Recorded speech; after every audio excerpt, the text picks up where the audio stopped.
All right, the fight of the night was Woodley and Lucque, and performance of the night went to O'Malley and Francis Ngannou. They all won $50,000. Congratulations to them.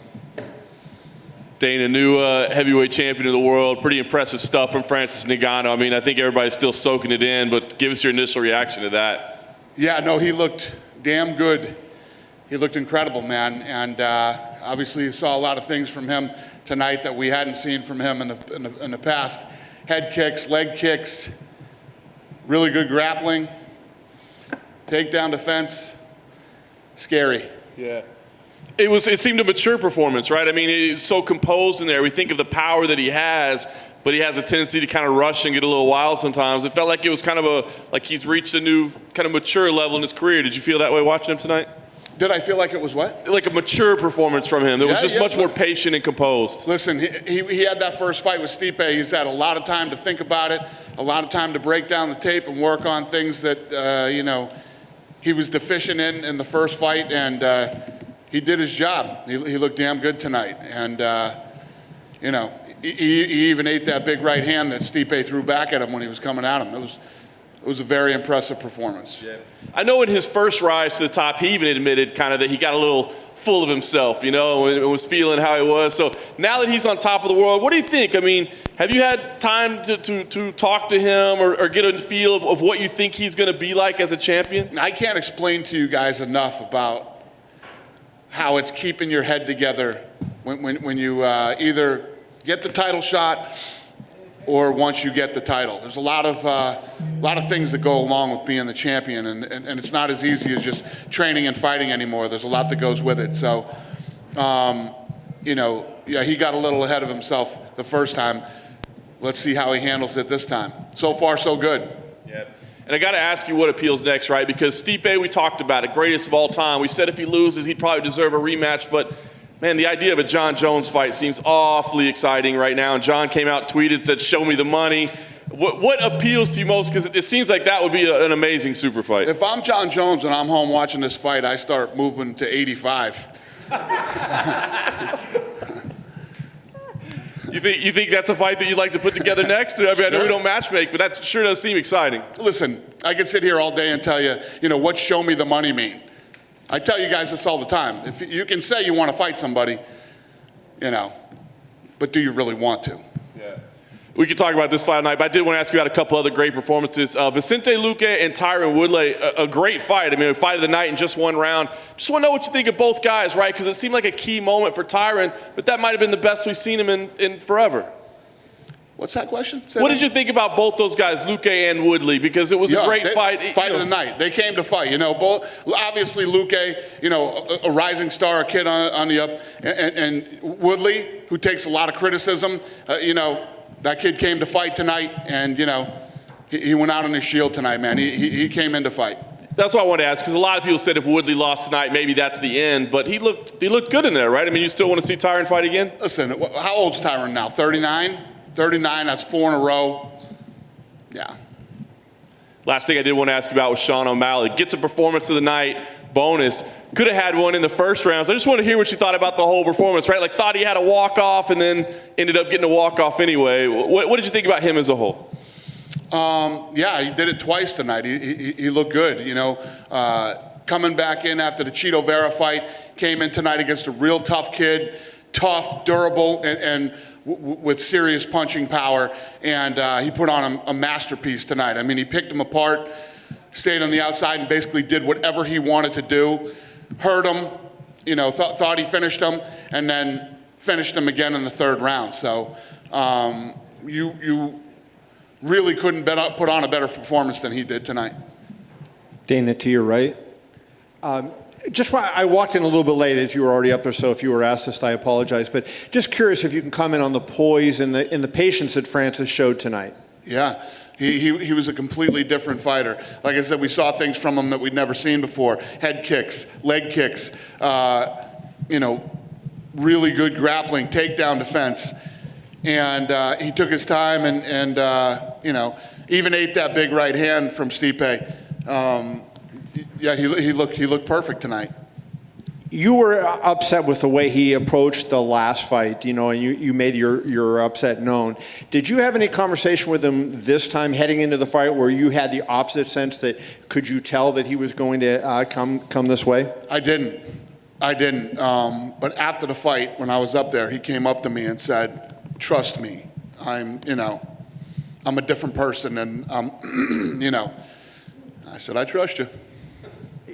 Obviously you have to give a lot of credit to him, but I wonder, do you also have to look at his coaching staff? And I guess Eric Nixick deserves a lot of credit there. I mean, to work with that guy and to change him from this just, crazy attacking, person into somebody who was methodical. Even when he hurt Stipe and knocked him down that first time, he didn't just crazy bull rush him. He went with a game plan.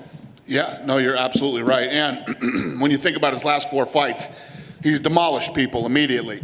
And tonight, he worked on different things, leg kicks, head kicks, defended the takedown, spun around, hit Stipe with some shots. He didn't just rely on trying to go out and club him. And my last question, you look in the history, and whenever you have a big heavyweight that can punch, it's always a massive draw, a massive attraction. Tyson maybe being the greatest example of that. Do you think with Francis, he's got that big smile and he has a great backstory that he can become that guy for you if he continues to do what he's been doing? Yeah, I mean, if you look at the first fight with him and Derek Lewis was a weird fight. Derek Lewis just looked great in his last fight. That guy's been taking it serious, losing weight and everything else. I mean, Francis has some tough guys coming up in the heavyweight division. So it'll be interesting to see. Dana, when you see Francis tonight, and you said about the evolution of his game, including the takedown defense, if you're an opponent, how do you beat that guy? Yeah, the guy that we saw fight tonight is scarier than the guy we were afraid of, yesterday. So it totally makes sense as he begins to evolve and get better, and not just physically. The guy's a physical freak, but when mentally, as his game gets better and he does things the way he's supposed to, he's a problem. He's a scary dude. But like I said, Derek Lewis just looked good too, and we finally have some good heavyweights in this division now. So there's some interesting fights for him. Is it also an added bonus that Francis tends to finish his fights really quickly, so he can be more active than we've seen the heavyweight title picture been for the last few years? Yeah. Well, that's the other thing is that Francis likes to stay active and Francis likes to fight. At the press conference the other day when we were talking about, he'll call and just say he wants fights. Just give me somebody, I'll fight. So the guy likes to stay busy. He likes to be active. He likes to fight, and he's fun to watch. Do you think there's a chance he continues to get better? Like, he's been with this new team for a little while now. This is the first fight he's had where he's been able to show some growth. Do you think he will continue to get better over the next couple of years? Absolutely. Once you grab onto that belt, and you start to defend it a few times, you become a completely different person. So yeah, I think he's only going to get scarier. Outside of this, your old buddy Oscar De La Hoya did a press conference yesterday announcing his return. It was reported that Triller want him to fight a UFC fighter in his return. They didn't specify which one. Is there anyone on the roster you would allow to go box De La Hoya? Maybe Francis. To box De La Hoya? Come on, guys. This shit's getting silly. I mean, you guys know it's silly. You just want to ask me silly fucking questions. That's fair. That's Come on, true. you got 50-year-old fucking guys boxing, and you guys are actually talking about it and covering the press conferences? Come on. Come on, you guys. Last one on that. Did you take the $2 million bet with Snoop? What's that? Did you take the $2 million bet with Snoop Dogg? Did I take it? No. Yeah. First of all, the line is 2-1. The fuck would I bet these guys for even money when the line is 2-1? Fair. More silly questions. Come on. Dana, right behind me. Yeah. Right now, there are odds out for Francis and Jon Jones. Francis is a minus 137 right now. Do you agree with those odds? If the fight would happen? What is it? Minus 137 in favor of Francis against Jon Jones right now. Francis is minus 137? Yeah, as of right now. That's interesting. Yeah. That's interesting. Dana over here.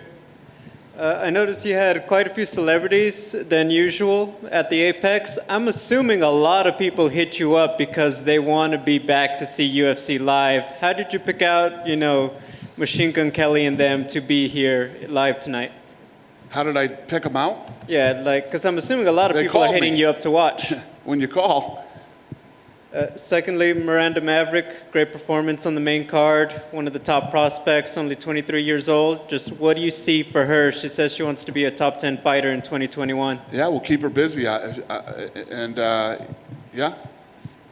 And then my final question, we were going to have the featherweight title fight. We know Alexander Volkanovski, tested positive and everything. Because he lives, around the world, is the plan to try to get him back soon if he comes back healthy quickly, or should we expect that to be pushed back a bit? Yeah, we need him to recover from this thing first. And once he recovers, then we'll figure out, because he's still sick. So once he recovers and we know he's 100% healthy, we'll get him in there as soon as we can. Thank you. Yep. Hey, Dana, back here to your right. Yeah. I guess Jon Jones is watching. He tweeted since you've been up there. He said, "Go to 185. I didn't gain all this weight for no reason." Laughing face. I like it. That sounds serious. That sounds serious then, John. Call Hunter right now. Is that We the can fight? make that fight tonight, John. Call Hunter right now. That's the fight to make. Would you say? What's that? Jones and Ngannou is the fight to make, right? Well, Derek Lewis is the fight to make. But if Jon Jones really wants that fight, listen, it's one thing to go out and tweet and say you want it and I put on the weight and I did this and that. Do you want the fight? I promise you. We can call Derek Lewis or one of these other heavyweights and they want the fight. If Jon Jones really wants the fight, Jon Jones knows he can get the fight. All he's got to do is call and do it. Like I said, it's easy to say you want the fight, but if you really want the fight, Francis Ngannou is the heavyweight champion of the world right now. All he's got to do is pick up the phone and call Hunter, and we can get the deal done. Hunter, can you let me know if Jon Jones gives you a call? Okay, cool. Last thing, Dana. Now that Stipe's run is, over for now, can you just reflect on what?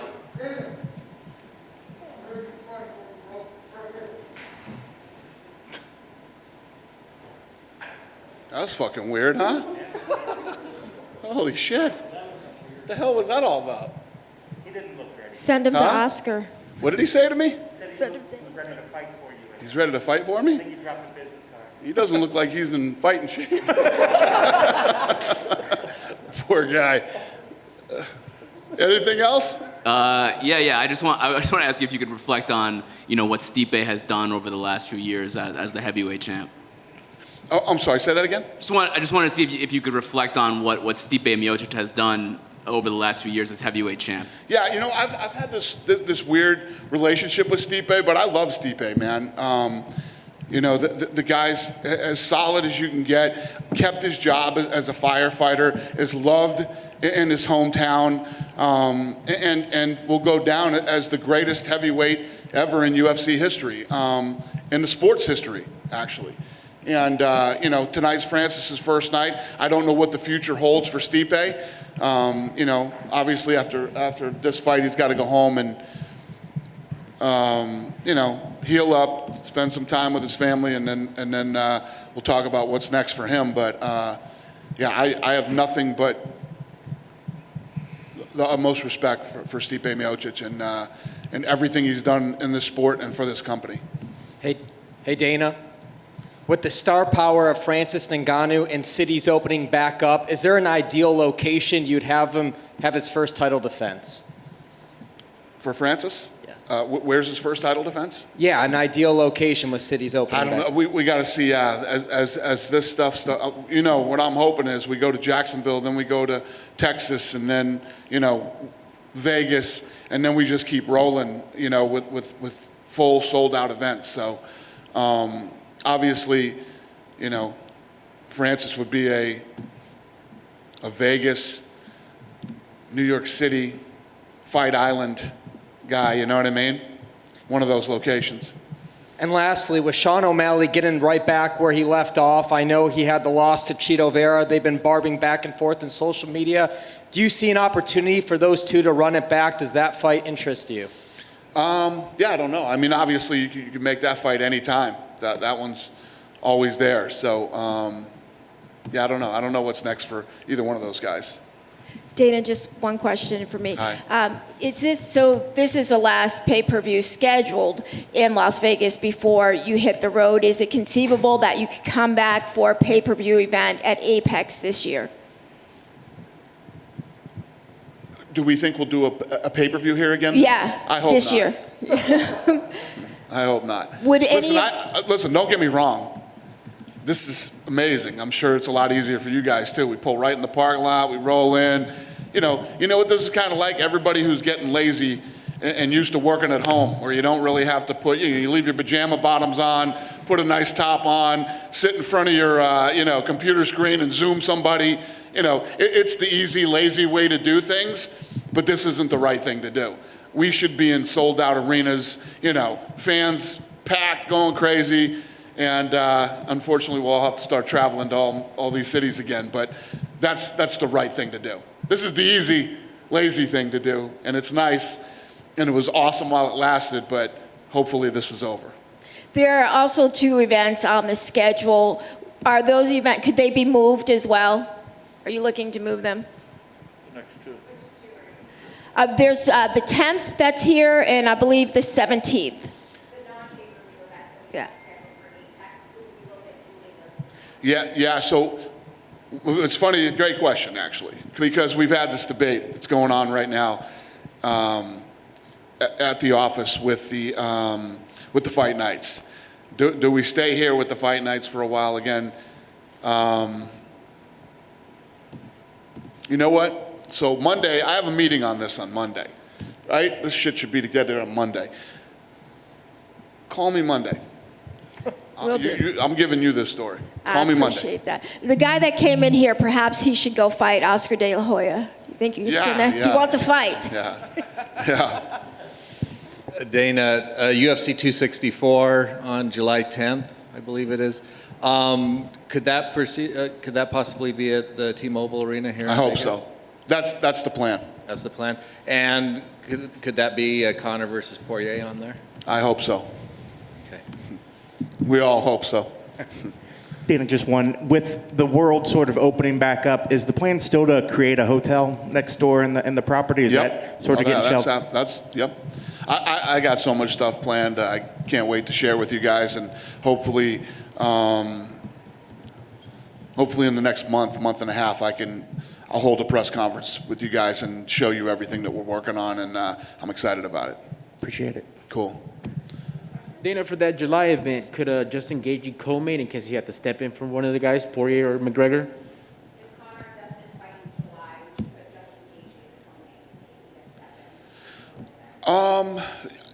Yeah, we could do that, or he would be the backup. Thank you, sir. Good night tonight. Okay. Thank you, guys. Have a good night.